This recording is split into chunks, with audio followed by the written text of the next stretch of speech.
"This is Sarah's house now, Mom. Stop telling her what to do." Those words came from my own son, Michael. He was yelling at me like I was a stranger. But we were standing in my kitchen. The kitchen where I baked his birthday cakes every year since he was born. Sarah, his wife, stood next to him with a big smile on her face. She looked happy that Michael was being mean to me. It started because Sarah threw away my favorite cooking pot. When I asked her why she did it, she said this was her kitchen now and she could do whatever she wanted. I tried to explain that pot was special to me. My mother gave it to me 40 years ago. But Michael got very angry. He acted like I was the bad person. My name is Dorothy Chin. I am 71 years old. That morning I felt like my son had become a different person. This was the same little boy I rocked to sleep every night. The same child I helped with his homework. The same teenager I taught to drive a car. Now he was looking at me like I didn't matter anymore. I grew up in a time when children were taught to be kind to their parents. When families stayed together and helped each other. But now I was watching my own son choose a woman who had only been in his life for 3 years over the mother who gave him everything. When I was 25, I moved to the city with my husband Robert, God rest his soul, and our baby Michael in my arms. We had almost no money. Just 2 old bags and big dreams of making a better life. Robert worked building houses from sunrise to sunset. I worked washing dishes at a restaurant. Every day was hard, but we kept going. I remember when we found the empty land we could buy. It cost $5,000. That was so much money for us. Robert said, "Dorothy, we will build our dream home right here." I believed him even though it seemed impossible. For 6 long years, we lived in a tiny metal shed on that land while we saved money. I sold homemade jam at the market every Saturday morning. I cleaned offices at night. I made dresses for rich ladies on Sundays. Every single dollar went into a jar I hid under our bed. Michael was small when his baby brother Tommy was born. With 2 little boys to feed, we never had extra money. But I never stopped trying. I woke up at 3 in the morning to bake bread. I took the kids to school, went to work, came home to cook dinner, and stayed up late sewing clothes. When Robert died in a car crash, Michael was 16 and Tommy was only 13. I was alone with 2 growing boys, a house that wasn't finished, and bills that kept coming. But giving up was not something I could do. I worked harder than ever before. I sold sandwiches outside the factory. I washed windows in the morning. I watched neighbors' children on weekends. Anything to make sure my boys didn't feel their father was gone. Anything so they could go to college and have better lives than me. Michael was always such a good student. Smart, polite, helpful. When he said he wanted to become a doctor, I sold my car to help pay for his school. That car was worth $2,000. I needed it to get to work, but I didn't think twice. This was for my son's future. For 7 years, I worked 3 jobs to pay for Michael's medical school. My hands hurt from working. My back ached every day. But when I saw Michael studying his books, I knew it was all worth it. The day he became a doctor, I cried happy tears. My son was a doctor. Everything I did had meaning. Tommy also did well. He learned about computers and now works for a big company making good money. He visits me every week. He brings me flowers. He asks how I'm feeling. But Michael changed completely after he met Sarah. He met her at the hospital where he works 3 years ago. Sarah is 38 years old. She had been married before but has no children. She works in an office and always wears fancy clothes and expensive shoes. From the very first day Michael brought her to my house, something felt wrong. It's not that I didn't want Michael to get married. I always dreamed of seeing him happy with a good woman. But Sarah had a way of looking at my furniture like it was garbage. Her eyes looked at everything I owned like it wasn't good enough for her. First, the problems were small. When she came for dinner, she always had something bad to say about my food. The soup was too salty. The chicken was too dry. Her mother cooked it differently at home. Michael always took her side. He told me not to feel bad, that Sarah was just trying to help me cook better. One day they visited me and said they were getting married. I felt happy but also sad inside. Michael was my baby, my helper. the only one still living with me after Tommy moved out. But I pushed my sad feelings away and told them I was happy for them. I gave them $5,000 I had saved for when I got old and sick. I thought my son's happiness was more important. Sarah barely said thank you, like it was my job to give them money. After the wedding, Michael told me he and Sarah would live in my house for a while to save money. I said yes right away.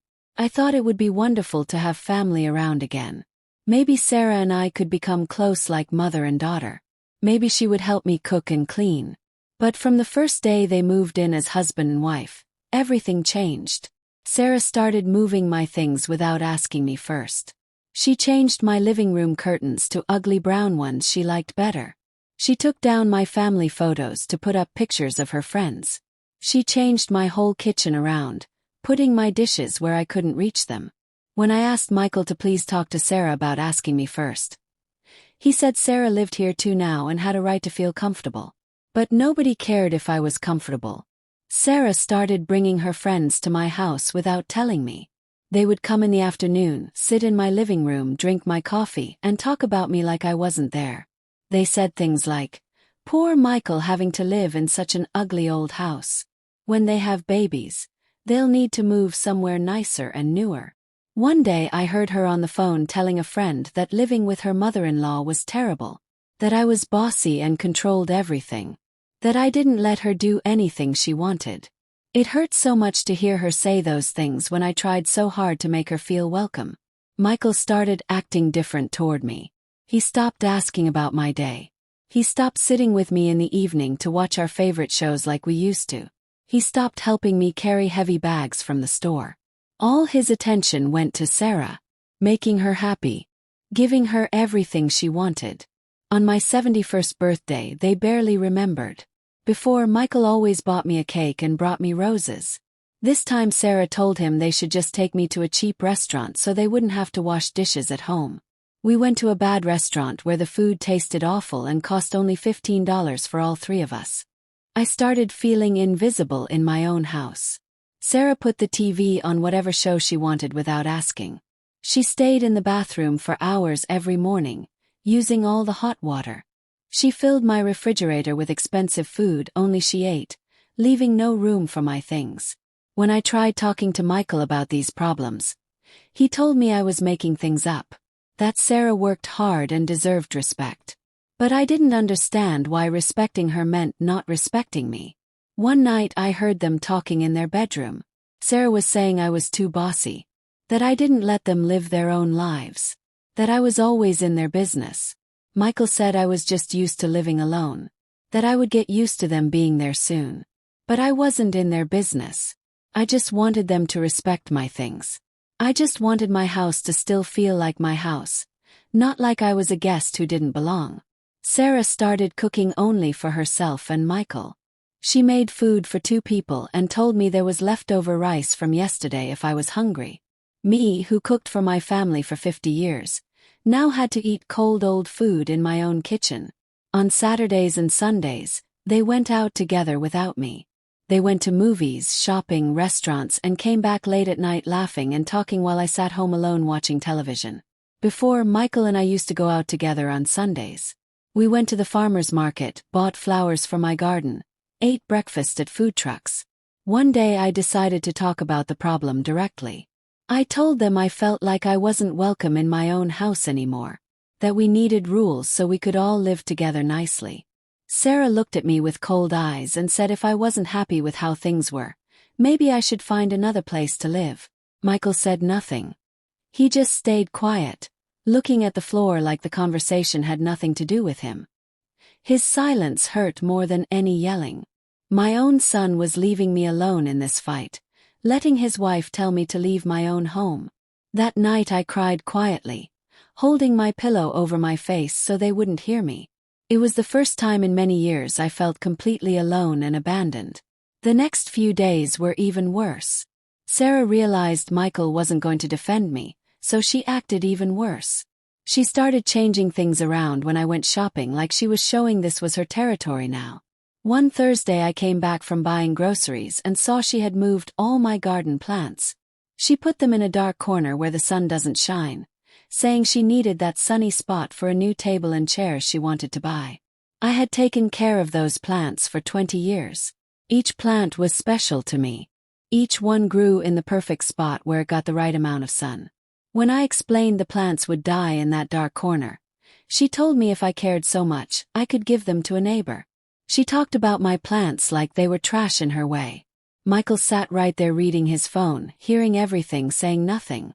I told Sarah, please don't move my things without asking me. This was my house and I spent many years making it the way I wanted. I understood she lived here now too, but we could make decisions together without anyone feeling bad. That's when Michael looked up from his phone with a face I had never seen before. His eyes looked angry, like I had said something terrible. He jumped up and walked toward me with his hands in fists. Don't you dare argue with my wife in her house. He yelled at me with a voice that didn't sound like my son. This is her house now too. If she wants to move the plants, she can move them. You can't tell her what to do. Froze. Her house. My son called my house her house. The house I built brick by brick, paying for every piece with my hard work and tears, was now hers. And me, the real owner, had no right to say anything. Sarah stood behind Michael with her arms crossed and a small smile on her face. She got what she wanted. She made my son turn against me. She got him to yell at me and disrespect me. She looked so pleased, so sure she won. I told Michael to stop yelling. I was his mother and deserved respect. We could talk like grown-ups without yelling. But he kept yelling, saying I was a stubborn old lady who didn't understand things had changed. That it wasn't just my house anymore. Sarah walked over and put her hand on Michael's arm like she was comforting him, like I was the villain. She told him in a sweet fake voice not to get upset, that I was from an old generation and it was hard for me to accept change. She talked about me like I was a spoiled baby or a confused old woman. In that moment something inside me broke. It wasn't just about the plants or Michael's yelling or Sarah's fake smile. It was about everything together. The months of small insults, of being ignored, of feeling invisible in my own home. But I didn't yell back. I didn't cry. I didn't give them the drama they expected. I looked at both of them quietly for a few seconds that felt like forever. Then I turned around and walked to my bedroom without saying one word. That night, lying in my bed, I made a choice. I was not going to let them treat me like this anymore. I was not going to beg for respect in my own house. I was not going to walk on eggshells to avoid making Princess Sarah angry and my son who had become her puppet. The next day was Friday.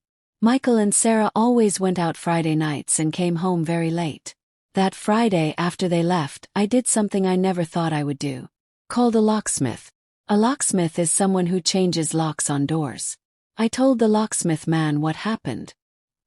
He was about 65 years old and listened to me patiently. He told me he had seen many similar situations. That more and more grown children were being disrespectful to their parents. He changed all the locks on my house for $200. I also called Tommy and told him everything that happened. My younger son was very angry when I explained how Michael yelled at me and how Sarah disrespected me. He told me I did the right thing changing the locks. That it was time I set boundaries. Boundaries means rules about what you will and won't accept. Tommy said I could stay at his apartment that night, but I said no. This was my house, my home, the place I built with so much hard work. I wasn't going to be the one to leave. If someone needed to find another place to live, it wasn't the owner of the house. I went to bed early that Friday, but I couldn't sleep. I knew when Michael and Sarah came back and couldn't get in, there would be a huge problem. But I also knew there was no going back. I had already decided to take back my dignity. Dignity means respecting yourself and not letting others treat you badly. Around midnight, I heard Michael's car arrive. Then I heard his footsteps at the door. The sound of his key trying to open the lock. Silence. More jingling of keys. Sarah asking him maybe he had the wrong key. Michael trying every key he had. Then I heard their voices getting louder and more upset. Sarah asking what was wrong, why couldn't they get in? Michael saying the keys didn't work, that something was wrong with the lock. I heard them walking around my house, trying to find an open window, knocking on doors. Finally, Michael started banging hard on the front door, shouting my name. "Mom! Open the door! Mom, what's happening?" Rebecca was also yelling, asking why I changed the locks, saying it was a childish thing to do for revenge. I stayed in my bed quietly, listening to them get more and more desperate outside. For the first time in months, I felt in control. For the first time, they were the ones outside begging, and I was the one with the power to decide. Michael kept banging for 30 minutes. His voice sounded more and more desperate. "Mom, please. We're cold. Mom, we just want to come in and sleep. Mom, we'll talk tomorrow, just let us in now." Sarah had stopped yelling and was now talking to Michael in a quiet voice. She was probably telling him to call my phone to find a hotel to do something to fix the situation. But I had already unplugged my house phone. After a while, I heard them leave. They probably went to find a cheap motel to sleep in. I stayed awake until the sun came up, feeling a mix of sadness and relief. Sadness because I had to do something so extreme with my own son. Relief because I had taken back the peace of my home.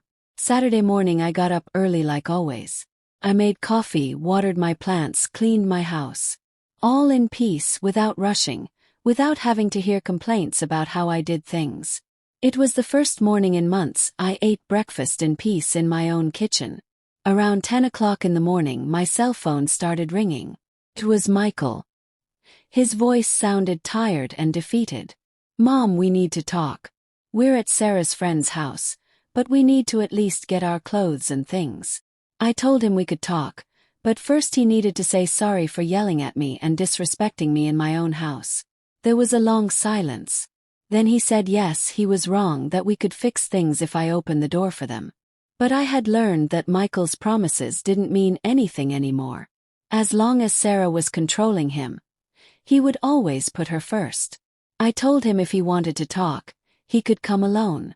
That Sarah was not welcome in my house until she said sorry for all the disrespect. Michael told me that was impossible. That Sarah was his wife and they went everywhere together. That if I didn't let both of them in, then neither would come. I told him that was fine, that it was his choice, and I hung up the phone. All day Saturday, Michael called me 5 more times. Each call sounded more desperate than the last one. By the third call, he didn't sound angry anymore. He sounded worried. He told me they needed to get their work clothes for Monday. That they had important papers in their room. That it wasn't fair for me to punish them like this. I said I wasn't punishing them. I had simply decided that only people who respect me can live in my house. That if he wanted to keep living with me, he had to choose between his wife and his mother. That he couldn't have both anymore. On the 4th call, Michael started begging. "Mom, please don't do this. Or family. Sarah is crying. She doesn't understand why you're so angry. We can talk and fix everything, but we need to get into the house." It was a lie that Sarah was crying. That woman had never cried a real tear in her life. But I could tell Michael was desperate. He realized I was serious this time. On the 5th call, late in the evening, Michael changed what he was saying. He told me if I didn't open the door, he would have to call the police. That it was against the law for me to keep them from their stuff. That they had rights too because they lived there. I told him to call whoever he wanted. The house was in my name. Paid all the bills. I had the legal papers. The police would be on my side because I was the only legal owner of the house. Michael got quiet. He knew I was right. Sunday morning I didn't get any calls. I thought maybe Michael understood and was looking for an apartment for him and his princess. But around 11 in the morning, I heard voices outside my house. I looked through the window and saw Michael standing on the sidewalk talking on his phone. He looked like he hadn't slept well. His clothes were wrinkled and messy. He looked tired and desperate. Sarah wasn't with him. She probably stayed at her friend's house waiting for Michael to solve the problem. Michael hung up his phone and walked to my door. He knocked softly, not like Friday night when he banged desperately. His voice sounded different, more humble, almost like when he was a little boy who did something wrong. "Mom, it's me. Can we talk? Came alone like you said. Please open the door." I thought about it for a moment. Part of me wanted to open the door, hug him, forgive him, and make everything go back to how it was. But I knew if I gave in now, Sarah would come back feeling like she won, and everything would be worse than before. I walked to the door but didn't open it. "Where's your wife?" I asked through the closed door. "She stayed at Kelly's house, her friend's house. I came alone because I want to talk to you, Mom. We need to fix this." "Did you come to say sorry for yelling at me in my own house?" Michael took a long time to answer. "Yes, Mom. Sorry. I was wrong to yell at you. But you also have to understand Sarah is my wife now and I need you two to get along." I opened the door and looked at him. He looked terrible. Dark circles under his eyes, messy beard, same clothes from Friday. I felt sorry seeing him like that, but I couldn't let that sorry feeling make me forget everything that happened. "Come in," I said. "Let's talk in the living room."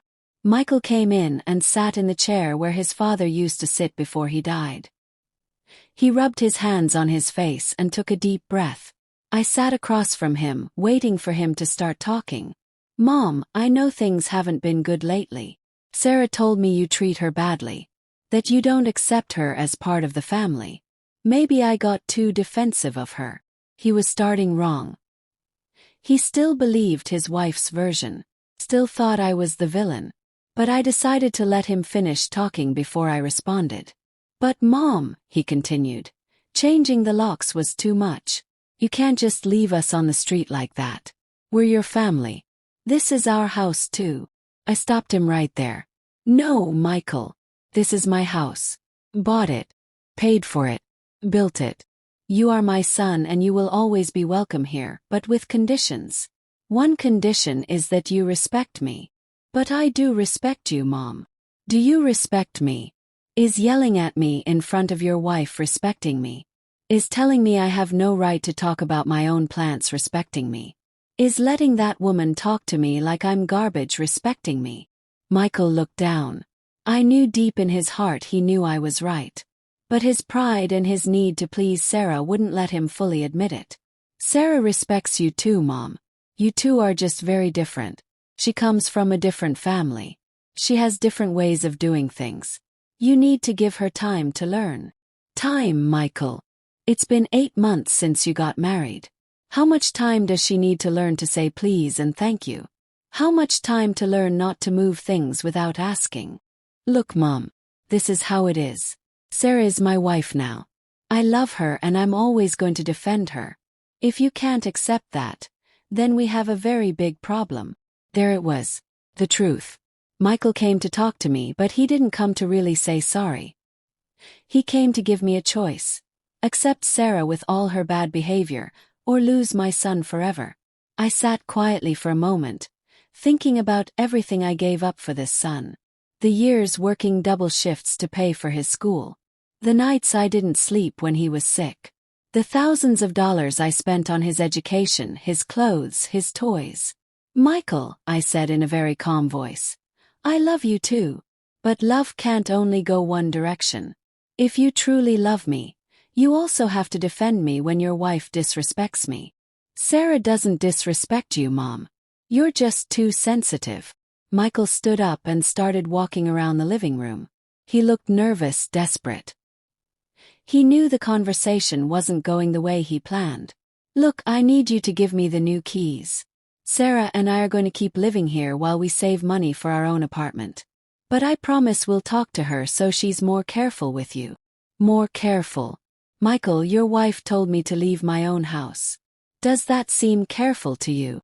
She was angry. "She didn't mean it." "Yes, she meant it. And you stayed silent when she said it. That was the last straw, Michael. My own son leaving me alone while his wife was humiliating me." Michael sat down again. He held his head in his hands. I could see he was fighting with himself inside. Part of him knew I was right, but the other part couldn't accept it because that would mean admitting he was wrong, that he failed as a son. "Okay, Mom. I'll talk to Sarah. I'll tell her to say sorry to you. But give me the keys, please. We can't keep sleeping in other people's houses." "No, Michael. Forced apologies don't mean anything. Your wife needs to realize by herself that she treated me badly. And you need to decide if you're going to keep letting her disrespect me.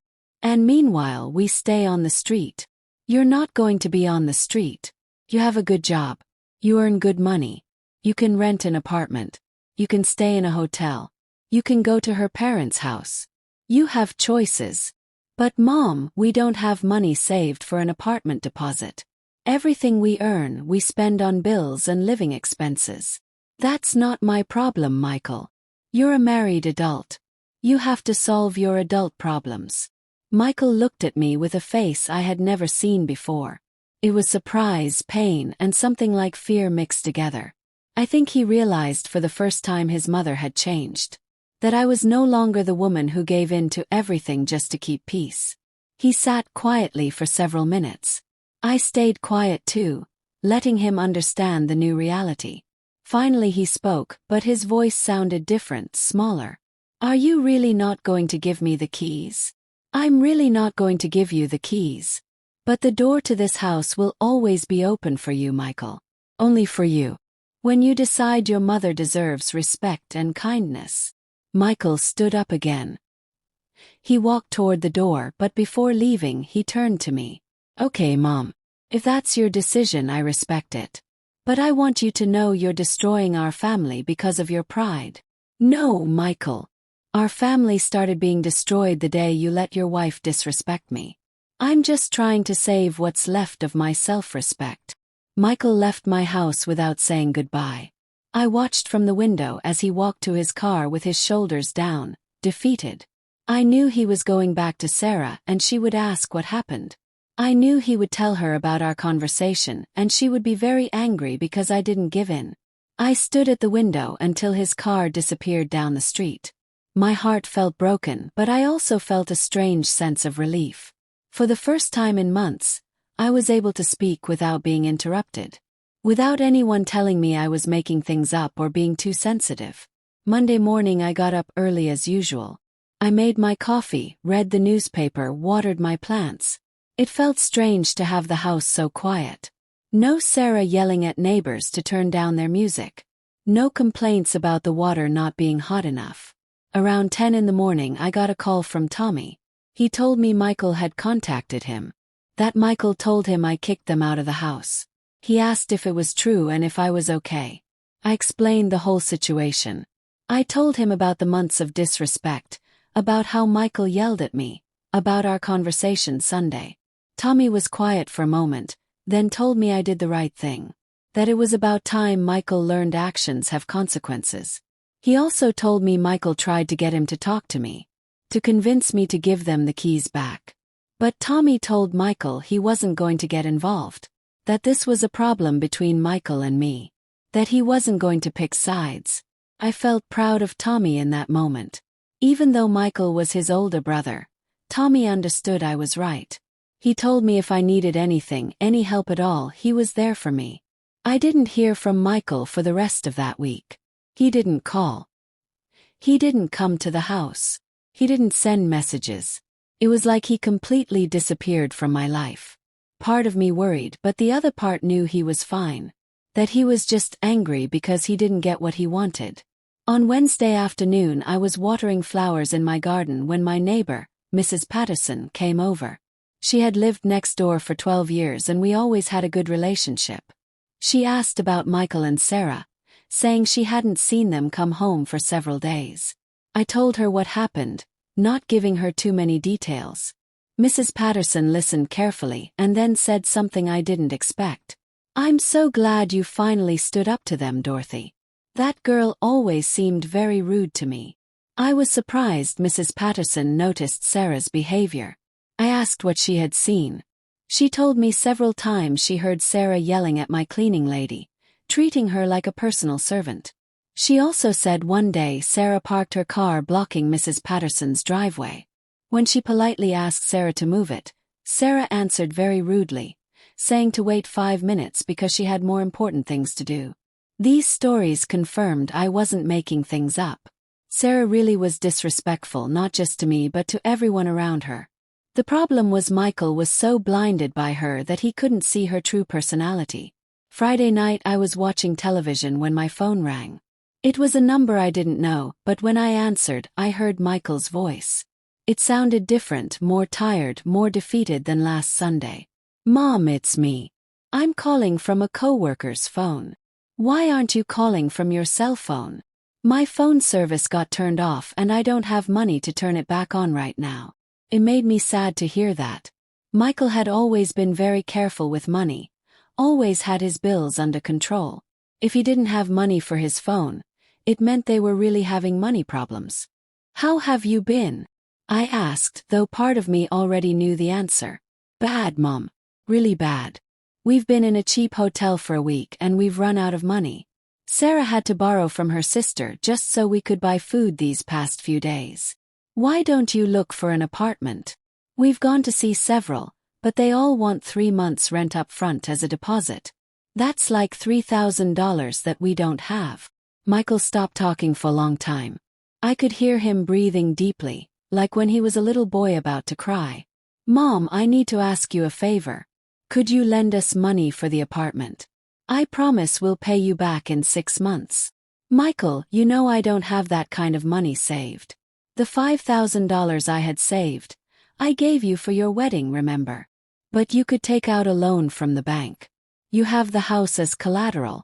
Collateral means something valuable you promise to give if you can't pay back a loan. Please, Mom. We're desperate." "No, Michael.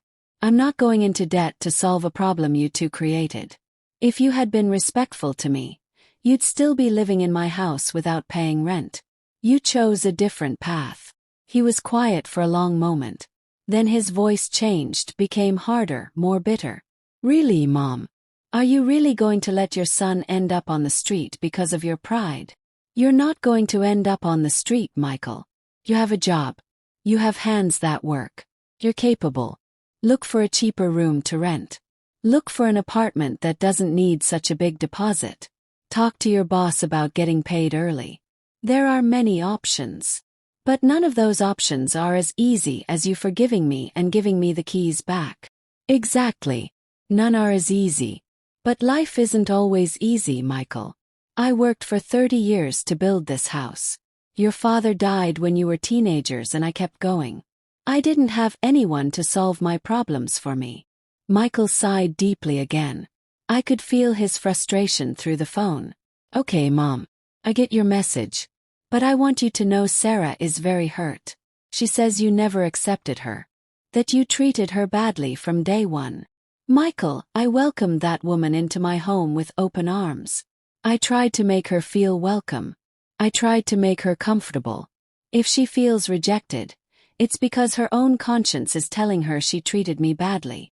That's not true. Sarah has always been respectful to you." "Respectful, Michael? Are you hearing yourself? Telling me to leave my own house is respectful?" She was angry when she said that. People say things they don't mean when they're angry. I get angry sometimes too, Michael. But I would never dream of disrespecting someone in their own home. Good manners and respect don't disappear just because you're angry. Michael didn't respond to that. He knew I was right, but he wouldn't admit it. His loyalty to Sarah stopped him from seeing reality clearly. "Well, Mom, I have to go. I just wanted you to know how we're doing. Michael, before you hang up, I want to tell you something. The door to this house will always be open for you. You are my son and I love you. But I will not allow anyone to disrespect me in my own home, not even your wife. And if Sarah apologizes, if she admits she was wrong, if she says sorry to me for real, with a sincere heart, saying exactly what she did wrong, then we could talk. But it has to be a real apology, not just empty words to get me to open the door." Michael was quiet for a moment. Then he told me he would talk to Sarah, that he would try to convince her to apologize to me. We hung up without saying goodbye, just like on Sunday. I couldn't sleep well that night. On one hand, it made me sad to know Michael was having money difficulties. On the other hand, I knew it was necessary for him to learn that choices have consequences. That he couldn't expect me to solve all his problems while he let me be disrespected. Saturday morning I decided to call Tommy to tell him about Michael's call. Tommy told me he had also talked with Michael. That his brother asked to borrow money, but Tommy said no. He explained he didn't refuse because he was being mean, but because he knew if he solved their money problem, Michael would never learn his lesson. He said sometimes you have to let people hit rock bottom before they think about their mistakes. Tommy also told me he did a little research on Sarah. Out of curiosity, he talked to some people who worked at the same company as her. They told him Sarah had a reputation for being difficult, that she had problems with several co-workers because of her bossy attitude. He also said someone told him Sarah had been married before, but her first marriage lasted less than 3 years. Apparently there were serious problems with the first husband's family, who said she was greedy and controlling. This information worried me a lot. If Sarah had similar problems in the past, it meant her behavior with me wasn't an accident. It was a pattern of behavior that repeated in her family relationships. Sunday afternoon I was reading in my garden when I heard someone knock on the door. I looked through the window and saw a woman I didn't know. She was young, about 35, dressed in a very fancy red dress. She had brown hair and wore expensive sunglasses. When I opened the door, the woman took off her sunglasses and smiled at me in a way that seemed fake from the very beginning. "Are you Mrs. Dorothy, Michael's mom?" "Yes, I am. How can I help you?" "Nice to meet you, ma'am. I'm Jennifer, Sarah's sister. Could we talk for a moment?" I invited her in, though something told me this visit wasn't going to be pleasant. Jennifer sat in the living room and looked around my house with the same look of superiority I had seen so many times in Sarah's eyes. "Mrs. Chen, I came to talk to you about the problem you're having with my sister and her husband." "I don't have a problem, miss. They're the ones with the problem. They don't know how to respect their elders." Jennifer smiled in a condescending way, like she was talking to a silly child. "Look, ma'am, I understand sometimes it's hard to adapt when a new person joins the family. But Sarah is a good, hard-working woman who loves Michael very much. It's not fair you're punishing them this way." "Punishing? I'm not punishing anyone. I simply decided only people who respect me can live in my house." "But ma'am, they don't have money to rent an apartment. They're sleeping in cheap hotels, spending money they don't have. Michael is very depressed. He's lost a lot of weight." It hurt to hear that about Michael, but I wasn't going to let this woman manipulate me with emotional blackmail. "Your sister and my son are married adults, miss. If they don't have money, it's because they didn't manage it well. That's not my responsibility." Jennifer's expression changed. The fake smile disappeared, and I saw in her eyes the same look of disgust I had seen so many times in Sarah's. "Look, ma'am, I'll be direct with you. My sister told me you're a very controlling mother-in-law. That you don't let them live in peace. That you're always butting into their marriage." "Oh, really? And what else did your sister tell you?" "That you're very possessive of Michael. That you don't accept he's a married man now. That you need to let go." I listened to everything Jennifer said and realized Sarah had invented a completely different version of what happened. In her story, I was the controlling villain and she was the innocent victim. "Miss, I'm going to tell you the truth about what happened, and you can believe what you want. For 8 months I welcomed your sister into my home. I treated her with respect, with kindness, like she was my own daughter." Jennifer interrupted me with a wave of her hand, like she wasn't interested in my version. "Ma'am, I didn't come here to argue about who's right. I came to ask you to be reasonable. Michael is your son, your own flesh and blood. Are you really going to destroy that relationship over a misunderstanding?" "It's not a misunderstanding. Your sister disrespected me in my own house, and my son defended her by yelling at me like I was his enemy." Jennifer stood up and started walking around my living room. I could see she was losing patience. She came expecting to find an old woman who was easy to convince. "All right, ma'am. What do you want?" "For Sarah to come beg for your forgiveness on her knees. For her to kiss your feet. What do you need to give them back the keys to the house? I want your sister to admit she treated me badly. To apologize sincerely. And I want my son to understand I deserve respect in my own house." Jennifer laughed in a very unpleasant way. "Ma'am, you're living in the past. Families are different nowadays. Daughters-in-law don't have to obey their mothers-in-law like servants. I never asked your sister to obey me like a servant. I only asked her to respect me as the owner of the house. You know what, ma'am? I think you're jealous of my sister. Jealous because Michael doesn't need you as much anymore. Because he has a young, pretty wife who loves him. Those words hurt because I knew there was some truth to them. I had felt jealous when Michael got married. Not because I didn't want him to be happy, but because I was afraid of losing him. But that didn't justify the disrespect. You might have a point, miss. Maybe I was jealous at first. But that doesn't justify your sister treating me badly in my own home. Jennifer sat back down and changed her approach again. Now she spoke in a softer, more manipulative voice. Look, Mrs. Chen, my sister asked me to tell you she's willing to apologize to you. She recognizes maybe there were misunderstandings. That maybe some things were said the wrong way. Maybe. Misunderstandings. Your sister told me to leave my own house. That's not a misunderstanding. It's a serious lack of respect. All right, you're right. Sarah was wrong to say that. She's willing to apologize specifically for that. Not just for that sentence. For her whole attitude for 8 months. For moving my things without permission. For changing my house without asking. For treating me like I was a burden. Jennifer sighed deeply.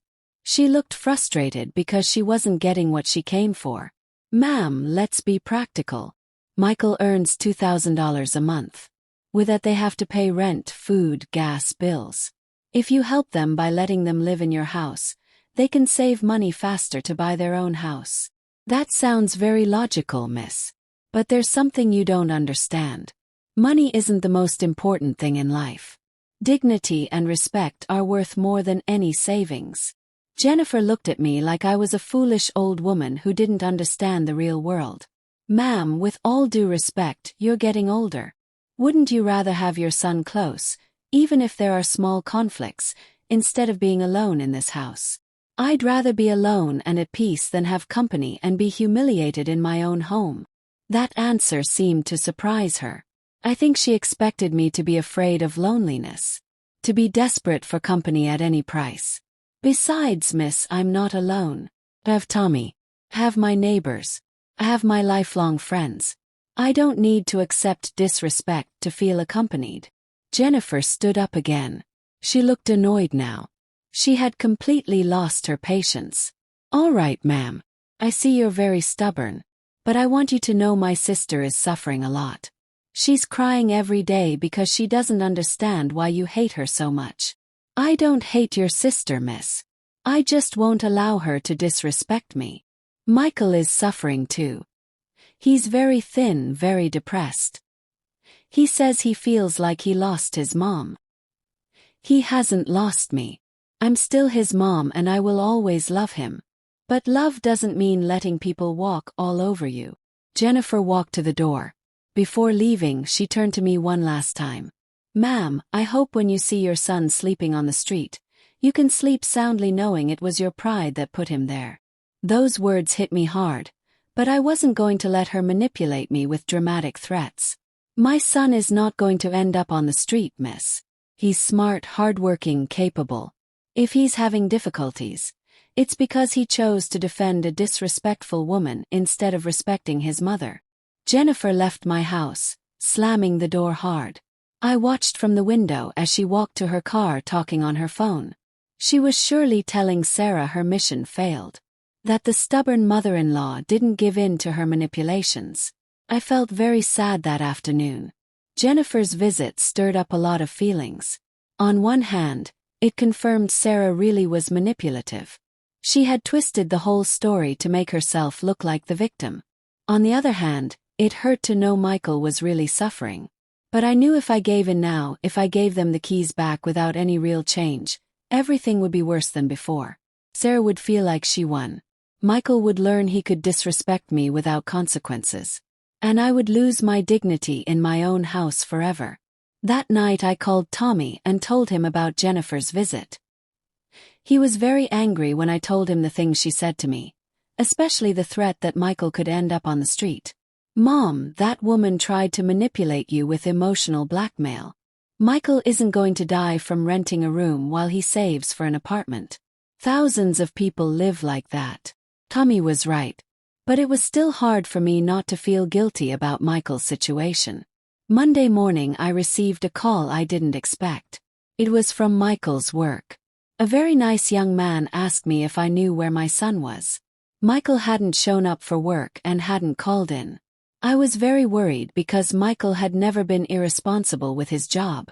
I told the man I didn't know where Michael was, but to please let me know if they found him.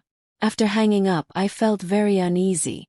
Michael had been working at that hospital for 7 years. He had a good position, earned good money. If he started missing work without calling, he could lose his job. I tried calling his cell phone, but it still didn't work.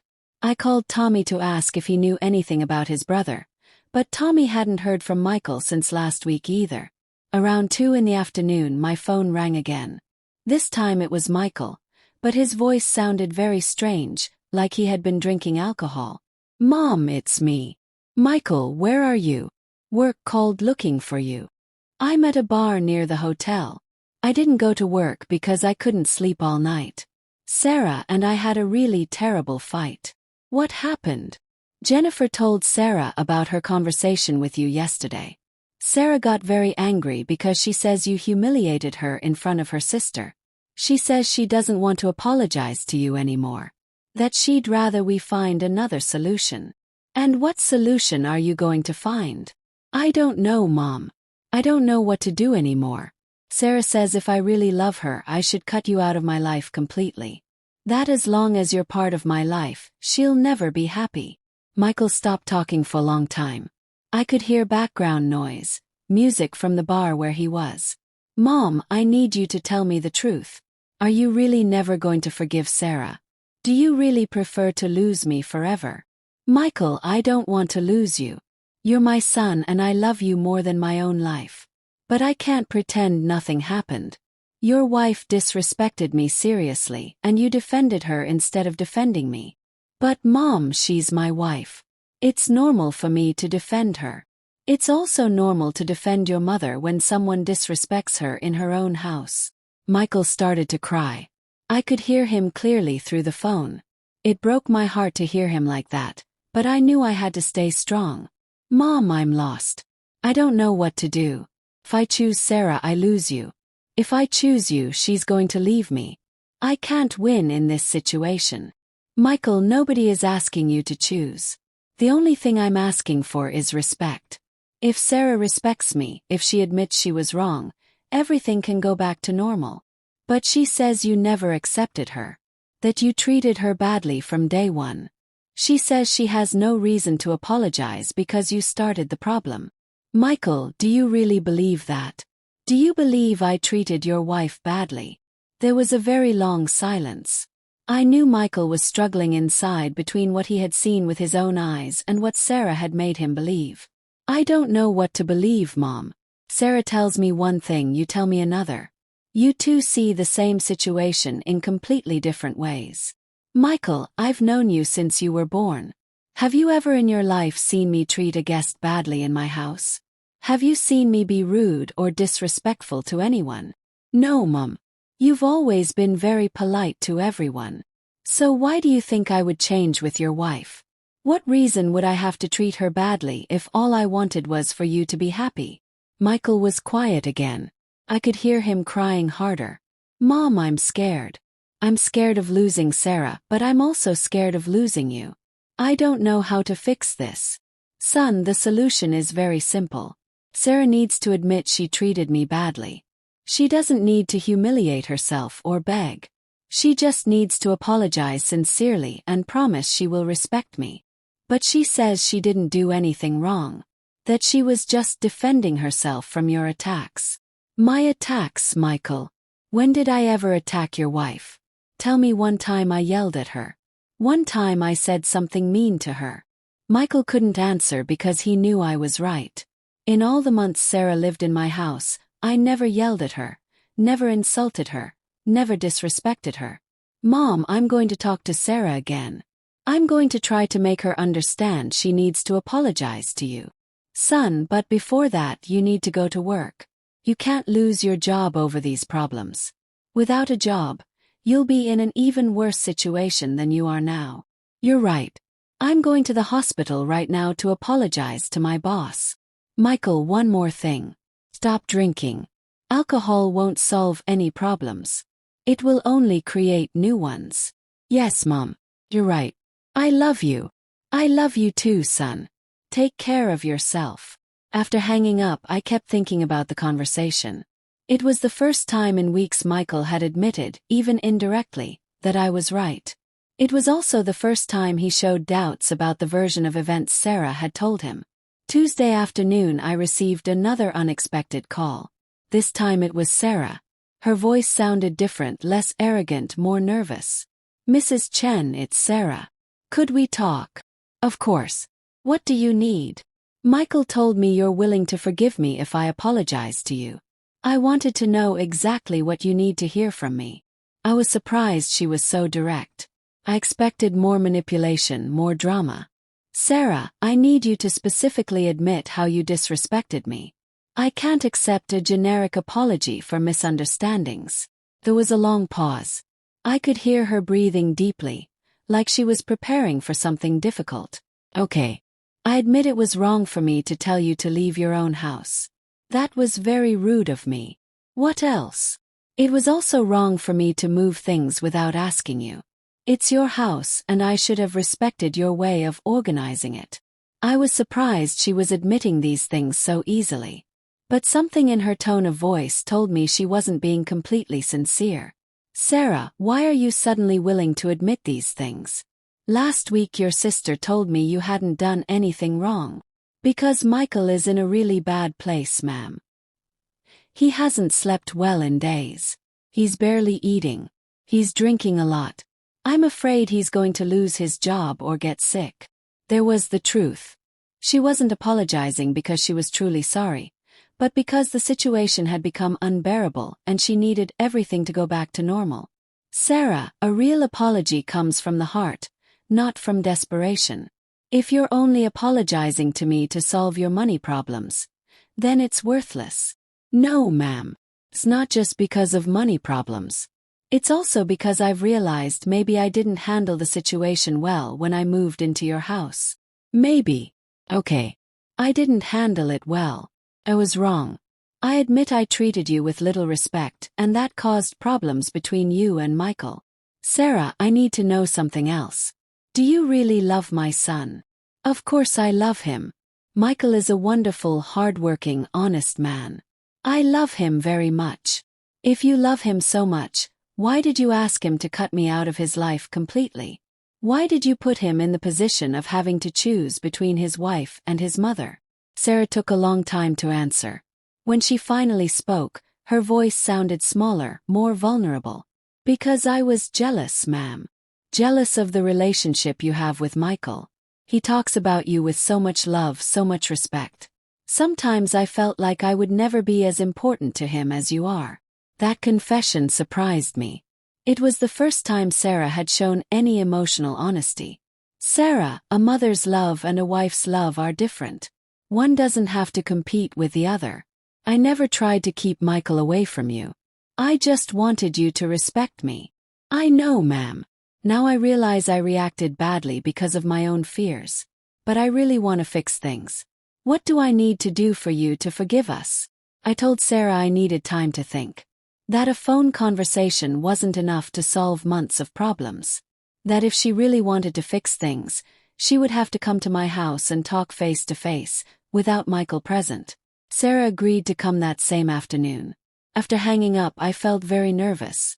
Part of me wanted to believe there was a real change in her. But another part was suspicious of her reasons. Around 5 in the afternoon, there was a knock on the door. When I opened it, I saw Sarah standing there with a bunch of yellow flowers and a face I had never seen on her. She looked tired, no makeup, dark circles under her eyes. Very different from the arrogant woman who lived in my house for 8 months. Mrs. Chen, I brought you these flowers as an apology. Thank you, Sarah. Please come in. She sat in the living room in the same spot she always sat when she lived here. but now she looked small, vulnerable. She kept her hands on her knees and avoided looking me directly in the eyes. Sarah, I need you to tell me the truth about something. Does Michael know you came here? No, ma'am. He's at work. I decided to come alone because I thought we could talk more honestly this way. I thought it was good she came without Michael. It showed at least she was willing to face the situation directly. Sarah, on the phone you told me you recognized you acted badly. But I need to understand why you acted that way. Did you really believe I was treating you badly? Sarah sighed deeply and for the first time looked me in the eye. Ma'am, the truth is I come from a very different family than yours. My parents divorced when I was a child. My mother always told my sister and me not to trust anyone. That everyone tries to take advantage of you. She continued speaking in a voice that got quieter and quieter. When I met Michael and he talked so much about you with so much love, I thought you would try to control him. Keep him away from me. I came to your house ready for a fight, expecting trouble. And what did you find when you arrived? I found a kind lady who welcomed me, who cooked for me, who tried to make me feel at home. But I couldn't believe it. I thought it was an act.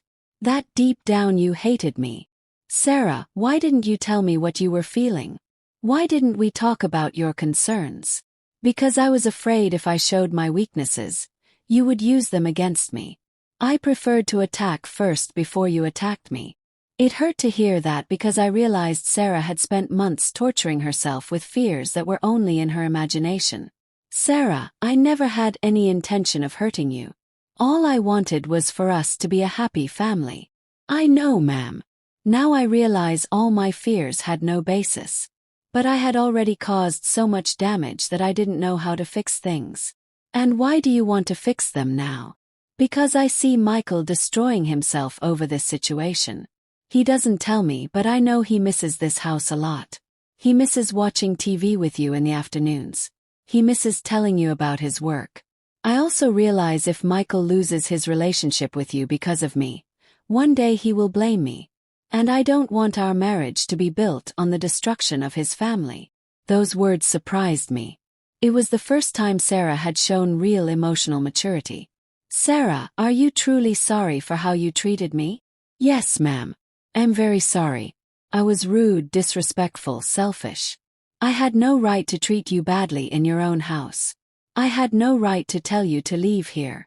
Her eyes filled with tears. They seemed like genuine tears, not manipulative ones.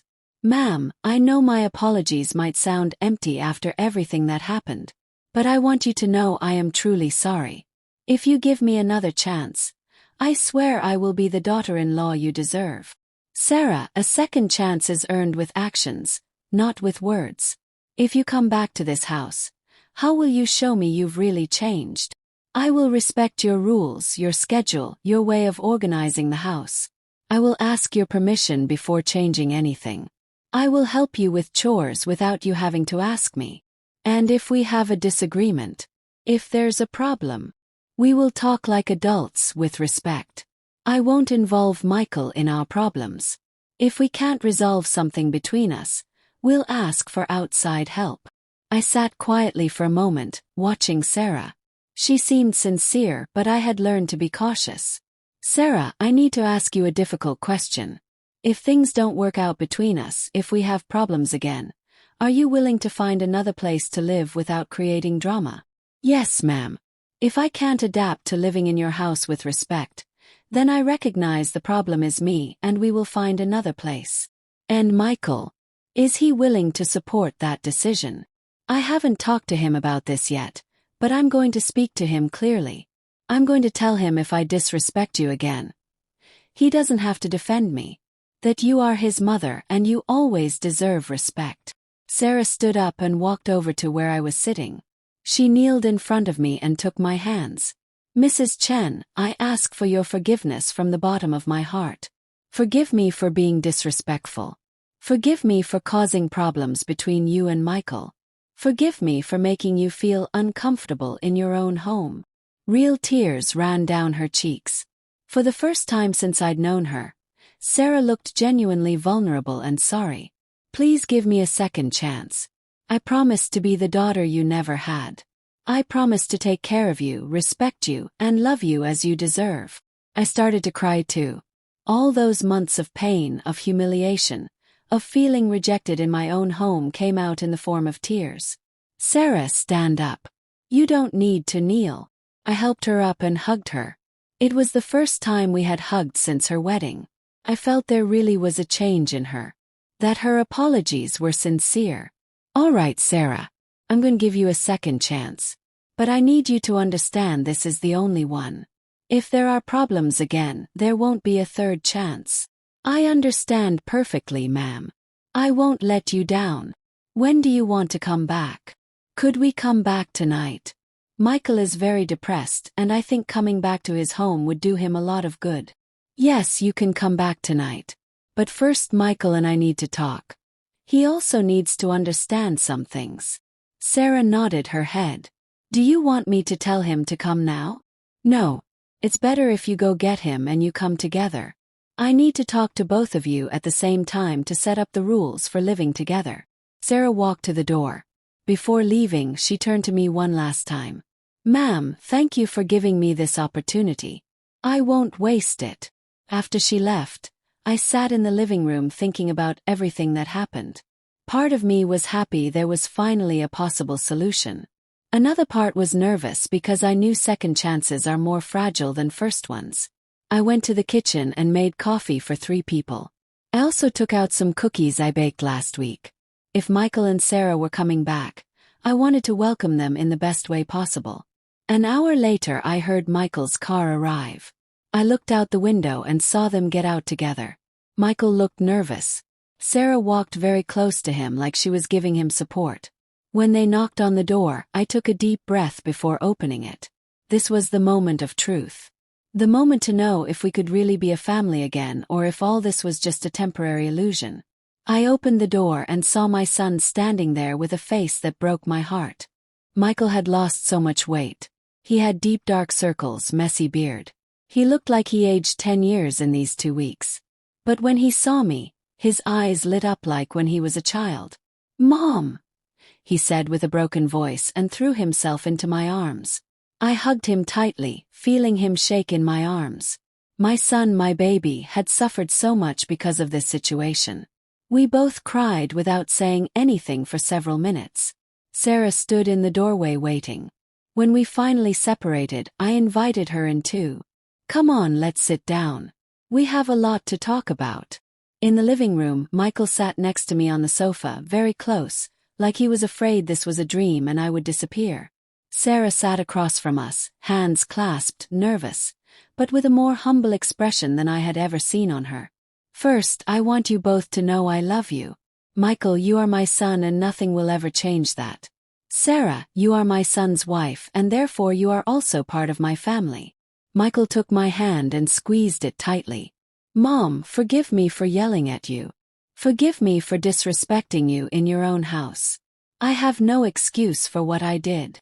I know, son, and I forgive you. But I need you to understand something very important. I will always support you, but I will never again allow you to disrespect me, no matter what. Michael nodded his head, tears running down his cheeks. I understand, Mom. I will never yell at you again. I swear on my dad's memory. Sarah cleared her throat gently. Ma'am, I also want to apologize to you in front of Michael. I want him to hear what I said to you in private this afternoon. She turned to Michael, but without taking her eyes off me. Michael, I treated your mother badly. I was rude, disrespectful, selfish. I said horrible things to her that I had no right to say. Your mother never treated me badly. I was the one who acted terribly. Michael looked at her surprised. It was obvious he didn't expect such a direct confession. Why, Sarah? Why did you do that? Because I was scared, love. Scared your mom would try to keep you away from me. I come from a family where everyone hurts each other, and I thought that's how all families worked. Sarah stood up and walked over to Michael. But your mom showed me I was wrong. She never tried to keep me away from you. All she wanted was respect in her own house and I didn't give it to her. Michael hugged her and they both cried together. Seeing them like that gave me hope we could really get through this crisis. Now, I said, we need to set some clear rules so this doesn't happen again. They both looked at me carefully. First rule. This is my house. I am the owner and my decisions are respected. I'm not being controlling. I'm being the owner of my own home. They both nodded. Second rule. Any changes in the house are discussed with me first. Furniture, decorations, plants, organization. Everything is talked about first. Perfect, Mom, Michael said. Third rule. If there's a problem between Sarah and me, you two can't automatically take sides.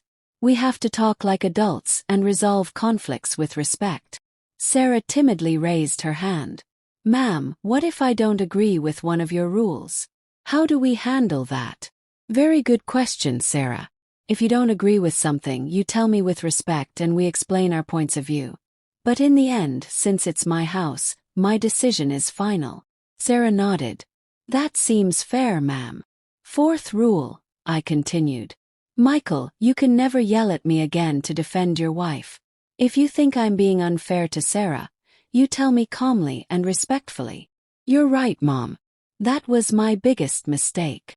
And fifth rule. We all contribute to making this house a happy home. Sarah, you will help with chores. Michael, you will continue to be the loving son you always were. And I will try to be more patient and communicative. The rules seemed reasonable to everyone, but I needed to make something else clear. Now, the most important thing. This second chance is the only one there will be. If we have serious problems again, we're not going through all this drama again.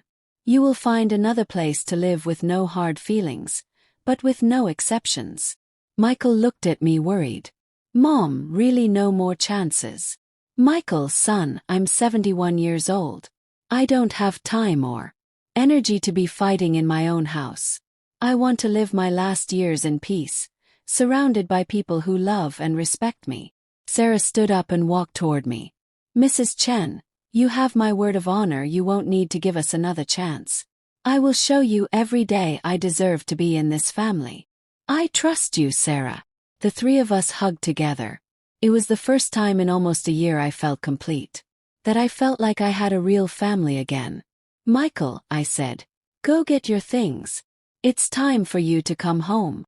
That night we had dinner together for the first time in weeks. Sarah offered to cook, but I told her it would be better if we cooked together. That it was a good way to start really getting to know each other.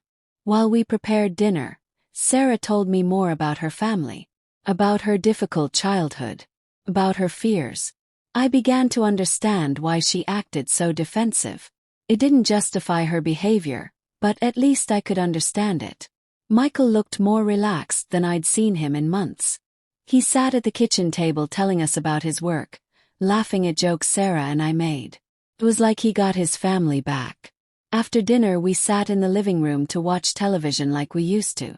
Sarah sat next to Michael, but every now and then she made comments to me about the show, including me in the conversation. Before they went to bed, Michael came up to me. Mom, thank you for giving us this second chance. I promise you'll never have to doubt my love and respect for you again. I hugged him tightly. Son, you are the most important thing in my life. Everything I did was to protect our relationship, not to destroy it. Sarah came over too. Ma'am, thank you for teaching me what it means to be part of a real family. I will honor the trust you're giving me. I went to bed early that night, but I couldn't fall asleep right away. I lay awake thinking about everything that happened. The weeks of loneliness, pain, of feeling rejected in my own house. But I also thought about the lesson I learned. Sometimes it's necessary to lose something temporarily to truly value it. Michael had to lose the comfort of my home to realize what it meant to him. Sarah had to see Michael's suffering to understand her behavior had consequences. And I had to be willing to be alone to reclaim my dignity. The following months were different. Sarah kept her word. She helped me with cleaning without being asked. She asked before changing anything. When we had different opinions, she expressed them with respect and accepted my decisions. Michael became the loving son he always was, but now with new maturity. He learned that loving his wife didn't mean disrespecting his mother. One day, 6 months later, I was watering my plants in the garden when Sarah came over. "Ma'am, can I ask you a personal question?" "Of course, Sarah. How did you manage to be so strong? How did you have the courage to lock us out knowing you could lose Michael forever?" I thought for a moment before answering. "Sarah, when you're a single mother and you have to raise 2 sons alone, you learn sometimes you have to make difficult decisions to protect what's most important." "And what was most important to you?" "My dignity. Because without dignity, nothing else is worth anything. I'd rather be alone and respected than have company and be humiliated." Sarah nodded thoughtfully. "Ma'am, thank you for teaching me that lesson. Now I understand why Michael loves you so much." That afternoon, while I was having coffee in my garden, I felt completely at peace. I had gotten my family back. But more importantly, I had gotten respect back in my own home. Because sometimes the only way to win is to be willing to lose. And I had been willing to lose everything so as not to lose the most valuable thing I have. My dignity. My house was my house again. And for the first time in a long time, it truly felt like a home. A home filled with love, respect, and understanding. A home where everyone knew their place, not in a bad way, but in a way that honored each person. Sarah had become the daughter I never had. She helped me bake on Sundays. She sat with me in the garden talking about life. She asked my advice about things. Michael was happy again. His smile was real. His eyes bright. He had both his mother and his wife, and they got along beautifully. Tommy visited more often now. He was proud of how I handled everything. He told his friends about his brave mother who stood up for herself. One Sunday morning, Sarah came to me with tears in her eyes. "Ma'am, I need to tell you something important." My heart started beating fast. I was worried. "What is it, Sarah?" "Michael and I are going to have a baby. You're going to be a grandmother." I started crying happy tears. I hugged her tight. "Oh, Sarah, this is wonderful news. Ma'am, I want to ask you something. When the baby comes, will you help me? Will you teach me how to be a good mother like you were?" "Of course, my dear. I would be honored." That moment I knew everything we went through was worth it. The pain, the tears, the hard decisions. All of it led to this beautiful moment. 7 months later, my grandson was born. They named him Robert, after Michael's father. When I held little Robert for the first time, I cried. He was so tiny, so perfect. Sarah looked at me from her hospital bed with tired but happy eyes. "Ma'am, I want you to know something. I'm going to raise Robert to respect his elders, to value family, to understand that love without respect is not real love." "Thank you, Sarah. That means everything to me." Michael stood next to me, looking at his son with wonder. "Mom, thank you for not giving up on us. If you had given in that night, if you had just opened the door, we wouldn't be here today. Our family wouldn't be this strong." "You're right, son. Sometimes the hardest choices lead to the best outcomes." As I rocked little Robert in my arms, I thought about my journey. I thought about coming to the city with nothing, building a house brick by brick, losing my husband, raising 2 boys alone, working 3 jobs, sacrificing everything for my children's education.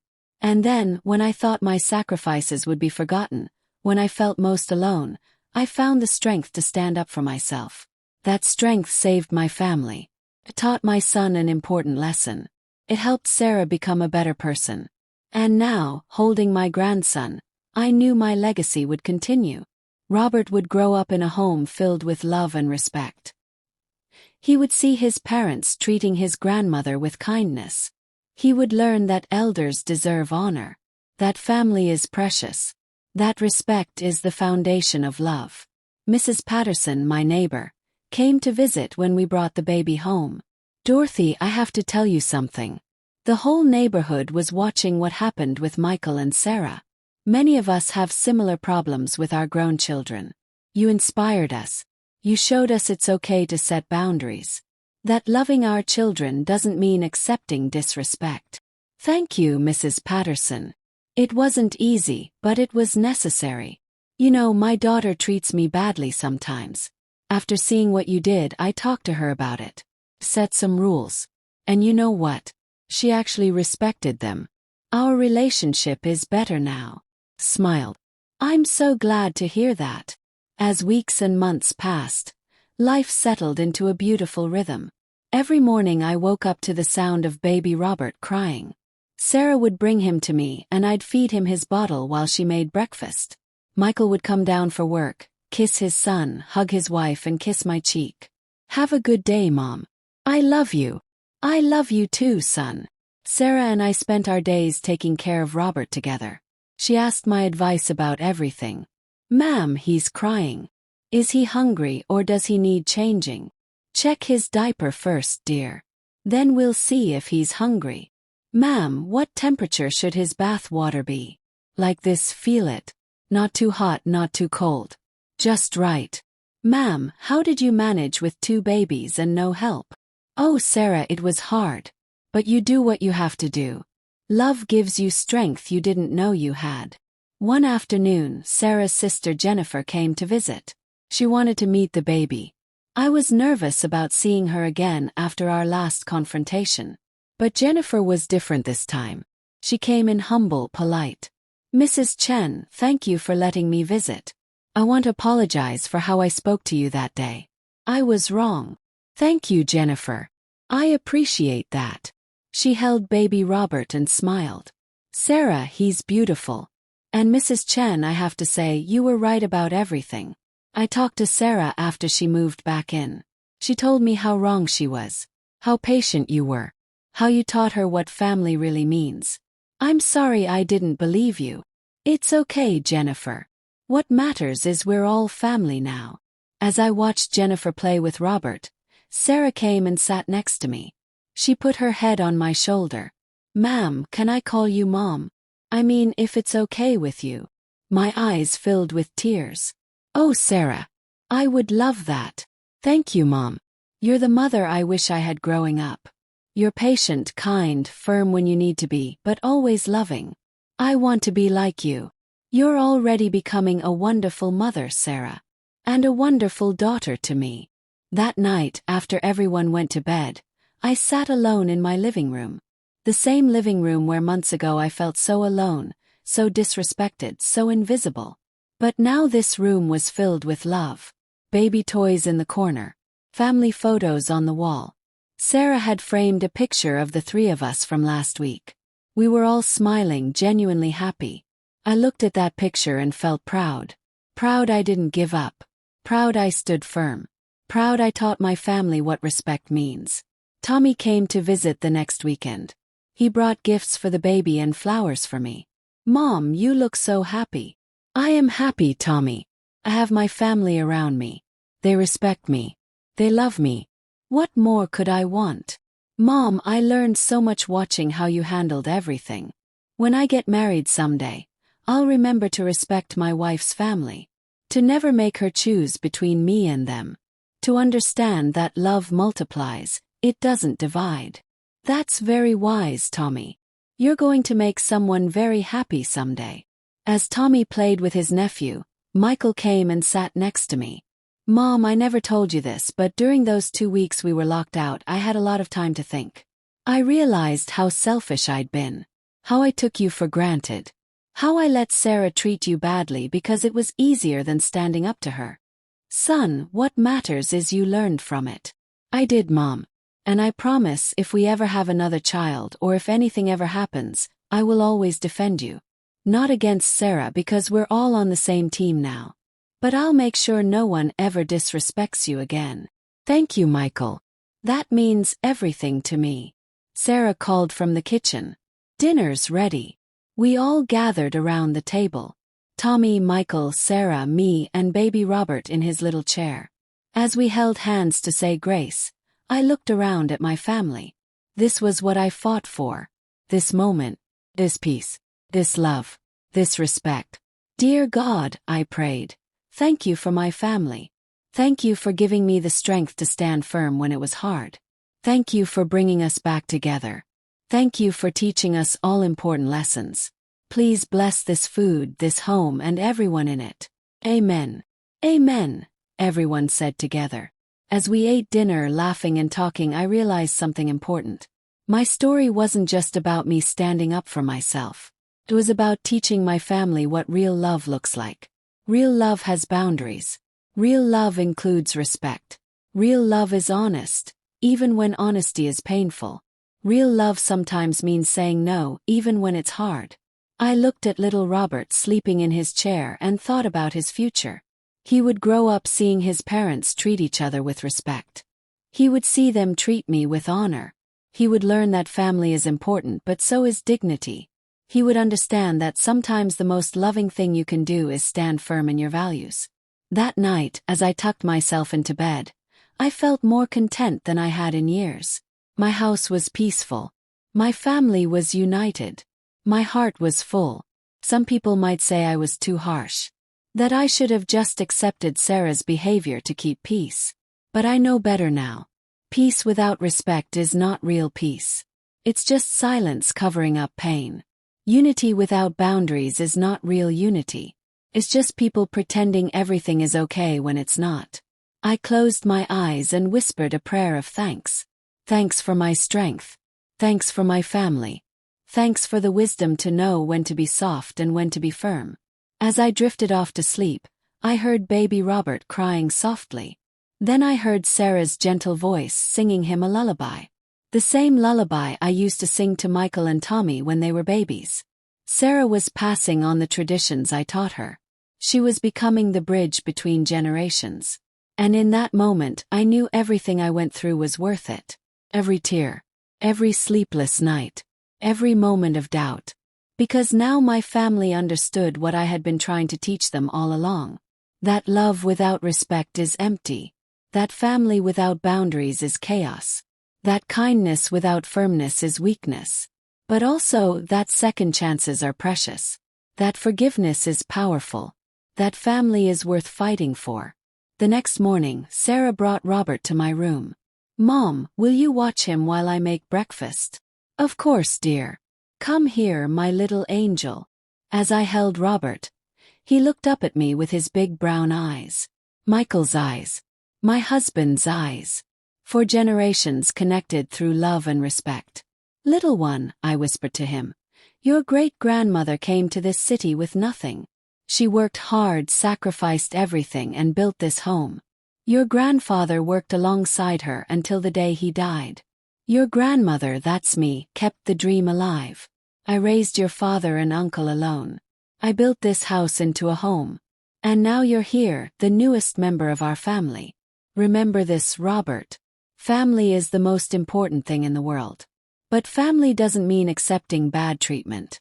Family means loving each other enough to be honest, to set boundaries, to respect each other." Robert cooed softly like he understood. Sarah appeared in the doorway. "Mom, breakfast is ready. And thank you." "For what, dear?" "For everything. For teaching me what family means. For giving me a second chance. For loving me even when I was terrible to you. For showing me strength and grace. For being the mother I never had." I smiled at her. "You deserved that second chance, Sarah. You recognized your mistakes. You truly changed. You're not the same woman who moved into this house a year ago." "No, I'm not. I'm better now. Because of you." As we walked downstairs together, Sarah carrying Robert and me following behind, I felt a deep sense of satisfaction. This was what success looked like. Not money or fame or big achievements, but a family that loved and respected each other. Home filled with peace. A legacy of strength and dignity passing from one generation to the next. At breakfast, Michael announced he got a promotion at work. "Mom, they made me head of my department. It comes with a big raise." "That's wonderful, son. I'm so proud of you." "Mom, with this raise, Sarah and I have been talking. We want to help you with the house expenses. We want to contribute." "That's very kind of you, but you should save for your own place." Sarah shook her head. "No, Mom. We want to stay here. If you'll have us. We want to raise Robert here, in this house you built. We want him to grow up with his grandmother. We want to help you maintain the house. And we want to follow your rules," Michael added. "Your house, your rules." But we're family, and family helps each other. I felt tears coming to my eyes. Of course you can stay. This house is big enough for all of us. And it's better with family in it. Thank you, Mom, they said together. Later that week, I invited Mrs. Patterson over for tea. She wanted to hear the whole story of how everything worked out. Dorothy, you have to tell other mothers your story. So many of us struggle with our grown children. We don't know how to set boundaries without destroying relationships. I don't know, Mrs. Patterson. It's a very personal story. But it's an important story. You showed that it's possible to stand firm and still have a happy ending. You showed that sometimes tough love is the best love. Thought about it. Maybe she was right. Maybe my experience could help other mothers who felt invisible, disrespected, or taken for granted in their own homes. Maybe you're right. Maybe my story could help someone. I know it would. You're an inspiration, Dorothy. You really are. As the months continued to pass, our family grew stronger. Sarah became more confident as a mother. Michael became more attentive as a son. And I became more at peace with my role as the family matriarch. 1 year after the locks were changed, we had a family celebration. It was Robert's first birthday. We invited Tommy, Mrs. Patterson, Sarah's sister Jennifer, and a few close friends. As we gathered around the birthday cake, Michael asked everyone to be quiet. I want to say something. Mom, 1 year ago you made the hardest decision of your life. You locked us out of this house. At the time I thought you were being cruel. I thought you were choosing pride over family. But I was wrong. You were choosing respect over enabling. You were choosing to teach us a lesson over taking the easy path. Sarah stood up next to him. Mom, you saved our family. If you had just accepted my bad behavior, if you had just let things continue as they were, eventually Michael would have resented me. You would have resented both of us. And our family would have broken apart. But because you stood firm, because you demanded respect, we all learned and grew. Today, we're stronger than ever. Everyone started clapping. I felt embarrassed but also proud. Thank you both. I did what any mother should do. I loved you enough to tell you the truth, even when it was hard. Tommy raised his glass. To Mom, the strongest woman I know, who taught us that love without respect is not real love. To Mom, everyone said together. As we celebrated Robert's birthday, I looked around at all the smiling faces. My family, my friends, my community. This was the life I had dreamed of when I first came to this city 50 years ago. Not the fancy house or the money, but the love and respect of the people around me. Later that evening, after everyone had gone home, I sat on my porch watching the sunset. Sarah came out and sat next to me. Mom, what are you thinking about? I'm thinking about how far we've come. How different everything is now compared to a year ago. Do you regret changing the locks? Even for a moment? No, Sarah. I don't regret it. It was the right thing to do. Sometimes you have to break something down completely to build it back stronger. You're very wise, Mom. Not wise, dear. Just experienced. Life taught me these lessons the hard way. Well, I'm grateful you were strong enough to teach them to me. To us. We sat in comfortable silence, watching the sun disappear behind the buildings. This was peace. This was what I fought for. Not just a quiet house but a peaceful heart. Not just obedient children but respectful family members. Not just a place to live but a real home. As the stars began to appear in the sky, I thought about all the mothers out there who might be going through what I went through. Feeling invisible. Feeling disrespected. Feeling like their sacrifices don't matter. I wanted to tell them, stand firm. Set boundaries. Demand respect. Not in a mean way but in a loving way. Love your children enough to teach them right from wrong. Love yourself enough to refuse mistreatment. Don't be afraid to make hard decisions if those decisions protect your dignity and teach important lessons. Because in the end, a family built on respect will last. A family that honors its elders will prosper. And a mother who stands firm in her values will raise children who understand what real love means. Mom, Sarah said quietly, When Robert grows up and gets married someday, I hope his wife treats me the way I treat you now. With respect, gratitude, and love. She will, Sarah. Because you're going to teach Robert how to choose a good partner. Someone who values family. Someone who understands respect. I hope so. I know so. Because you learn these lessons and you'll pass them on. That's how families grow stronger with each generation. As we went back inside, I took one last look at my house. My home. The place I built with my own hands and my own determination. This house had seen so much. Joy and sorrow. Birth and death. Conflict and reconciliation. But through it all, it remained standing. Strong. Solid. A testament to the power of hard work and determination. Just like me. I might be 71 years old, but I'm still standing. Still strong. Still teaching. Still loving. And now, with my family around me respecting me, honoring me, I can honestly say I'm happy. Truly happy. Not because everything is perfect, but because everything is right. Right relationships. Right boundaries. Right love. As I climbed into bed that night, Michael knocked on my door. "Mom, can I talk to you for a minute?" "Of course, son. Come in." He sat on the edge of my bed like he used to when he was a little boy and had something important to say. "Mom, I just want you to know something. You're my hero. Not because you're perfect, but because you're real. You made the hard choice when it mattered. You stood up for yourself when everyone expected you to just accept the situation. You taught me what strength really looks like. And I promise you, for the rest of my life, I will make sure you're respected and honored. Not just by me, but by Sarah, by Robert, by everyone in our family. Thank you, son. That means more to me than you know. I love you, Mom. I love you too, Michael. Now go to bed. Your son will be waking up early." He kissed my forehead and left. I lay in the darkness, thinking about my journey. From a young mother with nothing to a grandmother with everything that matters. From feeling invisible to feeling seen. From being disrespected to being honored. The road was long and hard. There were moments I wanted to give up. Moments I doubted myself.